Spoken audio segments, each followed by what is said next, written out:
Hello everyone, welcome back to the channel. इस video में देखने वाले हैं आज का problem of the day which is minimise the difference. तो क्या कह रहा है कि आपको एक n दिया हुआ है, यानी कि आपके पास एक n साइज की एरे है और आपको एक k दिया हुआ है। आपको क्या करना है, आपको इस एरे में से कोई भी k साइज की सब एरे डिलीट करनी है और उसके बाद जितने भी बचे हुए एलिमेंट्स हैं उनका मिन और मैक्स निकालना है और उनके मिन और मैक्स का डिफरेंस निकालना है।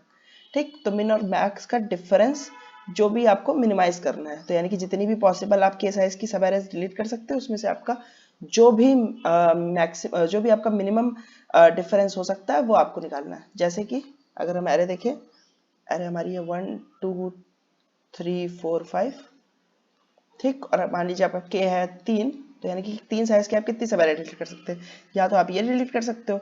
अगर ये आप डिलीट करोगे तो अब बची हुई एरे क्या है? बची हुई एरे है 4 और 5। ठीक, इसका मिन क्या है? इसका मिन है 4 और इसका मैक्स क्या है? ये है आपका मिन। मैक्स क्या है आपका? मैक्स है 5। तो यानी कि इसका डिफरेंस क्या आ जाएगा? 5 - 4 दैट इज 1। ठीक, आप अगर यही सवारी डिलीट करोगे 2 और 2 3 4, तो आपका एलिमेंट्स कौन कौन से बचे? एक 1 बच गया और एक ये 5 बच गया। ठीक, तो अब आपका मिन क्या है? मिन आपका है 1 और मैक्स क्या है? मैक्स आपका 5। तो अब 5 - 1 दैट इज 4। डिफरेंस आपका 4 आ रहा है। अगर आप 3, 4 डिलीट 3 से 3 4 5 डिलीट करोगे, मतलब ये वाली सवारी, ये सवारी, तो आपके एलिमेंट्स बचेंगे 1 और 2। ठीक, 1 आपका मिनिमम हो जाएगा, 2 आपका मैक्सिमम हो जाएगा। तो तो आपका डिफरेंस क्या हो जाएगा? डिफरेंस हो जाएगा 2 - 1 दैट इज 1। ठीक, तो अब आपकी 3 पॉसिबिलिटी थी, तो तीनों में से जो भी आपका मिनिमम है 1 4 और 1 में से मिनिमम क्या है? मिनिमम है 1। तो यानी कि ये आपका हो गया minimum absolute difference. Minimum absolute difference. ठीक, यही आपको निकालना है क्वेश्चन में और ये आपको एन टाइम में निकालना है। दिया हुआ है कि एन टाइम और एन स्पेस आप यूज कर सकते हो। देखिए, एन टाइम और एन स्पेस यूज कर सकते हो और ये आपको निकालना है। ठीक, तो आइए देखते हैं कैसे कर सकते हो। देखिए, यहाँ हमारा है 1 2 3 4 5। ठीक, मान लीजिए ये एरे थी। तो देखो अब क्या हो सकता है। देखिए, हम सब एरे कैसे डिफाइन हो रही है? सब एरे डिफाइन हो रही है कि अगर आपको एक स्टार्टिंग पॉइंट पता है तो आप कोई भी सब एरे डिफाइन कर सकते हो। क्यों? क्योंकि आपको साइज दिया हुआ है। साइज आपका हमेशा के ही होगा सब एरे का। तो अगर आपका स्टार्टिंग पॉइंट है आई, तो आपका एंडिंग पॉइंट क्या हो जाएगा? एंडिंग पॉइंट हो जाएगा आपका आई प्लस के माइनस 1। देखो, स्टार्टिंग पॉइंट है, मैंने इंडेक्सिंग कर लेते हैं 0 1 2 3 4। ठीक, अगर स्टार्टिंग पॉइंट मैंने 0 को माना तो एंड पॉइंट क्या हो जाएगा मेरा? के अगर मेरा 3 है तो एंड पॉइंट क्या हो जाएगा? एंड पॉइंट हो जाएगा 0 प्लस 3 माइनस 1 दैट इज 2। देखते हैं क्या 2 है एंडिंग पॉइंट? बिल्कुल, ये देखिए 3 साइज की सवारी है आपकी और 2 आपका एंडिंग पॉइंट है। ठीक, तो यानी कि सवारी आप डिफाइन कैसे कर सकते हो? एक स्टार्टिंग पॉइंट अगर आपको पता है तो आप उस सवारी को डिफाइन कर सकते हो। ठीक, तो मतलब कि पोटेंशियल सारी सवारीज कितनी होंगी हमारी? पोटेंशियल सवारीज, देखिए लास्ट के 2 एलिमेंट्स तो सवारी में होंगे नहीं। तो टोटल अगर हमारी मान लीजिए 5 एलिमेंट्स है, तो 5 माइनस के, यानी कि ये n है, n माइनस के प्लस 1। ठीक, देखिए कैसे, 5 माइनस 3 था के की वैल्यू प्लस 1, यानी कि 5 माइनस 3 2 प्लस 1 3। 3 सब एरर्स है आपकी, एक ये वाली, एक ये वाली और एक ये वाली। ठीक, तो यानी कि अगर आपके पास n एलिमेंट्स है और k है आपका वो, तो n माइनस के प्लस 1 सब एरर्स है आपके पास। ठीक, तो टोटल सवेरे पे ट्रेवर्स करने का टाइम तो ऑर्डर ऑफ n हो गया। ठीक, अब आप, क्योंकि अब टाइम तो आपके पास बचा नहीं है यूज करने के लिए, तो अब आपको मिन और मैक्स थोड़ा सा फास्ट निकालना होगा। देखिए, अब एक चीज ये देखते हैं कि मिन और मैक्स एक्चुअल में निकालना किसका है। देखो, जैसे हमारे पास है 1 2 3 4 5।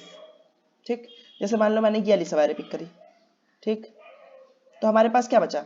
हमारे पास देखिए एक ये इधर की सवारी बच गई, क्योंकि एक ही बीच से ब्रेक होगा, एक ही सवारी तो रिमूव करोगे आप। तो यानी कि अब इधर की पूरी सवारी बच गई और इधर की पूरी सवारी बच गई। मान लो यहाँ पे बहुत सारे एलिमेंट्स होते हैं और यहाँ पे मान लो एलिमेंट्स होते हैं, एक इधर की सवारी आपके पास बच गई, एक इधर की सवारी बच गई। मैं कहता हूँ, अगर मान लो इधर का मुझे मैक्स और इधर का मैक्स मुझे पता है। ठीक, मान लो इधर का मैक्स है मेरा x और इधर का मैक्स है मेरा मान लो y। ठीक, मैं कहता हूँ कि अगर इधर का मैक्स और इधर का मैक्स मुझे पता है, तो इस पूरे को जब जोड़ोगे तो उसका मैक्स क्या होगा? उसका मैक्स होगा maximum of x comma y, दोनों में से जो बड़ी वैल्यू। देखो, या तो एक काम कर सकते हो कि दोनों को जब जोड़ा तो उसके बाद फिर से एक एक एलिमेंट्स को कंपेयर करते जाओ। ठीक, वो क्योंकि आपका टाइम कंज्यूमिंग प्रोसेस है। ठीक, तो आप क्या कर सकते हो? आप ये कर सकते हो कि आपको इधर का, देखो विनर आपको पता है, इधर का विनर, यानी कि इधर आपस में सब लड़के विनर निकल चुका है वो, कि मैं इधर का मैक्स हूँ। और इधर का भी आपका एक मैक्स निकल चुका है। ठीक, अब देखो आंसर जो होगा वो इन्हीं दोनों में से कोई एक होगा। कौन होगा? जो इन दोनों का में से बड़ा होगा। तो यानी कि इन दोनों को बस तुम्हें आपस में लड़वाना है, ना कि पूरी पूरी सब एरे को लड़वाना है। ठीक, यही आपका कॉन्सेप्ट यूज हो रहा है इस पे कि बस आपको अगर इधर का मैक्स पता है, इधर का मैक्स पता है, तो उन दोनों को आपस में लड़वाओगे, ना कि पूरी पूरी सब एरे को लड़वाओगे। ठीक, तो मैं कहता हूँ कि अगर इधर का आपको मैक्स पता है, इधर का मैक्स पता है, तो आपका टोटल सब एरे का मैक्स हो जाएगा कि मैक्सिमम ऑफ एक्स और वाई। ठीक, अगर आपको इधर का मिन पता है, इधर का मिन मान लो है y1 और इधर का मिन है x1। ठीक, ये मिन है, ये भी मिन है, तो टोटल एरे का मिन क्या हो जाएगा? टोटल एरे का मिन हो जाएगा मिनिमम ऑफ x1 y1। ठीक, ऐसा आप देखो, अब आपने सब एरे भी तोड़ ली, आपने अब फास्टली पता भी लगा लिया कि कौन है मिन और कौन है मैक्स। ठीक, तो क्या आपका काम नहीं हो जाएगा? लेकिन अब आपका होगा कि ये मिन और मैक्स निकाल कैसे रहा है एक्चुअल में। तो देखो, देखिए क्या कर सकते हैं हम, जैसे हमारे पास फिर से वही लेते हैं 1 2 3 4 5।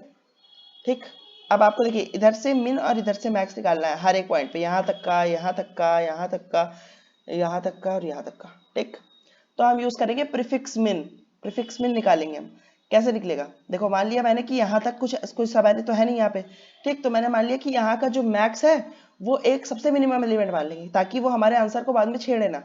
तो क्या मान लिया? मान लिया कि मेरा जो मैक्स है वो इंट मिन के बराबर है। ठीक, तो अब ये आदमी कहेगा, ये वन कहेगा कि तुमको अपने पिछले तक का मिन तो पता ही है, पिछले तक का मैक्स तो पता ही है।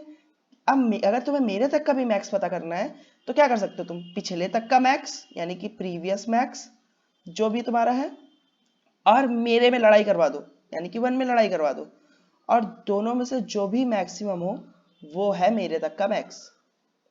ठीक, तो देखो वन है मैक्स। अब आपको आगे समझाते हो, आगे बात समझ में आ जाए शायद। देखिए अब टू पे आया, टू क्या कहेगा? टू कहेगा कि तुमको पीछे तक का मैक्स तो पता है वन है, मेरे और पीछे तक के मैक्स में लड़ाई करवा दो, यानी कि वन और टू में लड़ाई करवा दो, जो जीतेगा वो मेरे तक का मैक्स है, यानी कि वन और टू में लड़ाई करवाई तो मेरे तक का मैक्स टू। ठीक, ऐसे ही अब तीन की बारी है। तीन कहेगा कि तुमको पीछे तक का तो पता है, मेरे में उसमें लड़ाई कर दो, इसमें लड़ाई कराई तो क्या आ जाएगा? तीन आ जाएगा, फिर ऐसे चार आ जाएगा, पांच आ जाएगा। ठीक, अब मिन निकालते हैं। मिन देखिए, मिन क्या लेंगे? मिन हम लेंगे integer dot max value, sorry हाँ इंटीजर डॉट मैक्स वैल्यू। ठीक, इंटीजर डॉट मैक्स वैल्यू ले ली। अब वन कह रहा है कि तुमको पीछे तक का तो मिन पता ही है, मेरे और इसमें लड़ाई करवाओ, तो इसमें और इसमें लड़ाई करी तो मैक्स वैल्यू से तो हमेशा छोटा ही होगा, तो वन आ गया यहाँ तक का। ठीक, उसके बाद अब टू पे आए, टू से लड़ाई करवाई, टू कह रहा पीछे तक का पता है, मेरे से और इससे लड़ाई करवाओ, तो वन और टू की लड़ाई हुई तो मिनिमम ढूंढ रहे हम, तो वन और टू की लड़ाई में हमारा वन जीत जाएगा, तो यहाँ तक का भी मिन वन होगा। ऐसे थ्री और वन की लड़ाई में फिर से वन जीत जाएगा, फोर और वन की लड़ाई में फिर से वन जीत जाएगा, फाइव और वन की लड़ाई में फिर से वन जीत जाएगा। ठीक, तो इससे हम प्रीफिक्स मिन निकाल सकते हैं। अब प्रीफिक्स, अब कोई भी हमें पूछेगा कि मान लो फोर तक का बताओ मिन और मैक्स क्या है, तो मैक्स फोर है, मिन वन है भी इंडीड। ठीक, अब हम क्या निकाल सकते हैं? ऐसे ही हम सफिक्स मिन और सफिक्स मैक्स निकाल सकते हैं, 3 4 5। ठीक, तो अब हम सफिक्स मिन कैसे निकालेंगे? देखो अब इधर मान लेंगे हम कि इधर हमारा है इंटीजर डॉट मिन वैल्यू, इसके बाद का मिन मैक्स। ठीक, तो अब 5 तक का मैक्स क्या हो जाएगा? 5 का मेरे बाद का तो पता ही है ना तुम्हें, मेरे और उसमें लड़ाई करवा दो, इसके उसमें लड़ाई करवाई, मैक्स कौन निकल गया? 5 निकल गया। ऐसे 4 कहेगा मेरे बाद का तो पता ही है ना 5 है, मेरे और इसमें लड़ाई करवाओ, तो कहेगा 5 से तो नहीं जीत पाऊंगा मैं। ऐसे ही 5 और 3 में लड़ाई करोगे तो भी 5 रहेगा, 5 और 2 में लड़ाई करोगे 5, 5 और 1 में 5। ठीक, अब मिन निकालोगे तो मिन क्या था? इंटीजर डॉट मिन value, sorry integer dot max value, क्योंकि ऐसी चीज लेनी है जो कि बाद में हमारे आंसर को, क्योंकि अगर मान लो तुमने मैक्स ले लिया है, सॉरी मिन वैल्यू में मिन वैल्यू ले ली है, तो वो तो एक सबसे छोटी वैल्यू होगी ना, उससे तो कोई जीत ही नहीं पाएगा, तो सब मिन हो जाएगा। इसलिए आपको इंटीजर डॉट मैक्स वैल्यू लेनी है। अब 5 और इसमें लड़ाई कराई, 5 जीता। 4 और 5 में लड़ाई कराई, मिन की लड़ाई है तो 4 जीतेगा। 3 और 4 में लड़ाई कराई, मिन की लड़ाई है तो 3 जीतेगा। 2 और 3 में 2 जीतेगा। 2 और 1 में 1 जीतेगा। मिन की लड़ाई में हमेशा छोटा एलिमेंट जीतेगा, मैक्स की लड़ाई में बड़ा एलिमेंट जीतेगा। ठीक, तो आपको सफिक्स मैक्स भी पता चल गया। हम मैं किसी पॉइंट पूछूंगा कि यहाँ से बताओ, तो आप तुरंत बता दोगे। ठीक, तो बस यही करना है हमें कि सारी सब एरेस करनी थी और मिन और मैक्स जो था उसको फास्ट करना था। तो आइए कोड एक बार देख लेते जल्दी से। देखिए प्रीफिक्स और सफिक्स दो एरे बना ली मैंने। ठीक, पेयर की एरे बनाई है, आप चार एरे भी बना सकते हो कि इसका मिन अलग एरे में स्टोर करो, मैक्स अलग, मैंने पेयर में स्टोर कर लिया। ठीक, क्या करेंगे हम? स्टार्टिंग में देखिए क्या करा, जो प्रीफिक्स ऑफ जीरो था, देखिए स्टार्टिंग में जब जीरो पे आए तो प्रीफिक्स ऑफ जीरो को एरे ऑफ आई से स्टोर करें, यानी कि 5 पे मिन भी 5 होगा, मैक्स भी 5 होगा। देखिए यही है, तो यही मैंने किया कि मिन और मैक्स दोनों को पाथ से स्टोर कर लिया, या फिर जो भी एरे ऑफ आई की वैल्यू है। ठीक, उसके बाद क्या करेंगे, अगर हमारा आई 0 नहीं है, क्योंकि 0 के पीछे कुछ एग्जिस्ट ही नहीं करता, तो उसके लिए बेस केस हो जाएगा ना, तो अलग से हैंडल करना पड़ता है। तो बस आप क्या करोगे, अब फिर से लड़ाई करवाओगे कि पीछे तक का जो आपका मैक्स है वो और ये जो करंट एलिमेंट है, इन दोनों की आपस में लड़ाई करवा दी।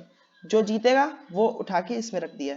ऐसे ही मिन भी निकाल लिया, ऐसे ही सफिक्स भी निकाल लिया हमने, सफिक्स ऑफ आई जी निकाला। अब सफिक्स के लिए हमें लास्ट उस पे उसके बाद का एग्जिस्ट नहीं करेगा, इसलिए उसके लिए हमें चेक लगाना पड़ेगा कि n-1 पे ना खड़े हो कहीं हम। तो क्या कर सकते हैं हम, फिर से मैक्स किसका किसका निकालेंगे, इस करंट एलिमेंट का और इसके बाद वाले के विनर का। ठीक, तो ये भी निकाल लिया हमने। अब हम क्या कर सकते हैं, बस आंसर को अपने मैक्स में इनिशियलाइज कर लिया, क्योंकि हमें मिनिमाइज करना है। अब हम क्या कर सकते हैं, लेफ्ट मिन निकालेंगे। लेफ्ट मिन अगर इधर की एरे एग्जिस्ट ही नहीं करती है, तो हम फिर से वही ले लेंगे कि इंट मैक्स हमारा मिन और इंट मिन है हमारा मैक्स। ठीक, वरना जो हमारे इसके पीछे तक का एलिमेंट है वो प्रीफिक्स ऑफ एरे से निकल जाएगा, और इसके राइट का हमें सफिक्स ऑफ एरे से निकल जाएगा। बेस केसेस थोड़े से हैंडल करने पड़ेंगे कि इसके लास्ट में कुछ एग्जिस्ट करता भी है कि नहीं करता है, ऐसा कुछ। अब देखिए पूरे का मैक्स क्या हो जाएगा, पूरे का मैक्स हो जाएगा जो इसका मैक्स है और इसका मैक्स है, दोनों की विजेताओं की लड़ाई होगी। तो इन दोनों का मैक्स जो था वो पूरे का मैक्स हो जाएगा, इन दोनों का जो मिन था वो पूरे का मिन हो जाएगा। और बस लास्ट में आपको क्या करना है, लास्ट में आप आंसर को अपडेट कर दोगे किससे, मैक्स माइनस मिन से, और लास्ट में अपना आंसर रिटर्न कर दोगे। तो ये हमने ऑर्डर ऑफ एन टाइम और ऑर्डर ऑफ एन में सॉल्व कर लिया है, और यही हमारा एक्सपेक्टेड भी था कि ऑर्डर ऑफ एन टाइम और ऑर्डर ऑफ एन स्पेस में इसको सबमिट कर दो। तो बस अगर आपको प्रीफिक्स मैक्स और प्रीफिक्स मिन का कॉन्सेप्ट पता था तो आप इसको इजीली कर पाते। तो अगर आपको इसमें कुछ भी नहीं समझ में आया तो मुझसे कमेंट सेक्शन में आप पूछ सकते हैं। अगर आपको वीडियो पसंद आया तो वीडियो को लाइक और चैनल को सब्सक्राइब करना मत भूलिएगा। इस वीडियो में फिलहाल इतना ही, मिलते हैं कभी किसी और वीडियो में, तब तक के लिए बाय बाय।